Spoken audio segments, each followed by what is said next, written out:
বলুন তো এটা কী শাক বলতে পারছেন না তো? হ্যাঁ, আপনারা সবাই ভালো আছেন তো? আজকে আমি আরেকটি রান্না নিয়ে হাজির হয়েছি, সেটা হচ্ছিল কলই শাক। এর আগে আমি কিছুদিন আগে কলই শাকটা রান্না করে দেখিয়েছিলাম, কিন্তু আজকের এই কলই শাকটা একটু অন্যরকমভাবে রান্না করে দেখাবো। প্রথমে আমি কড়াইতে তেল দিয়ে তেল গরম হওয়ার সাথে সাথে কিছু কচু চিংড়ি দিয়ে দিয়েছি, অল্প একটু হলুদ আর লবণ দিয়ে ভেজে নিচ্ছি। মাছটাকে আমি আর তুলে রাখবো না, সেই মাছের মধ্যে আমি পেঁয়াজ কুচি ও রসুন কুচি দিয়ে খুব ভালো করে ভেজে নিচ্ছি। আর সাথে দিয়ে দিব কাঁচামরিচ কুচি আর আদা থেতো করে নিয়েছি, দিয়ে খুব ভালো করে মশলাটা কষিয়ে নেব। তারপর আমি সেই শীতকালীন যেই শাকটা সচরাচর পাওয়া যায় না শীত ছাড়া, সেই শাকের কথাই বলছি, কলই শাক।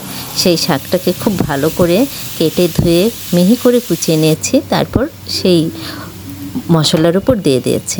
দেওয়ার পর শাকটাকে একটা নেড়ে চেড়ে তারপর এর মধ্যে আবার কাঁচা পেঁয়াজ কুচি দিয়ে দিয়েছি, আর স্বাদ পরিমাণ মতো আবার একটু হলুদ গুঁড়ো লবণ দিয়ে দিয়েছি।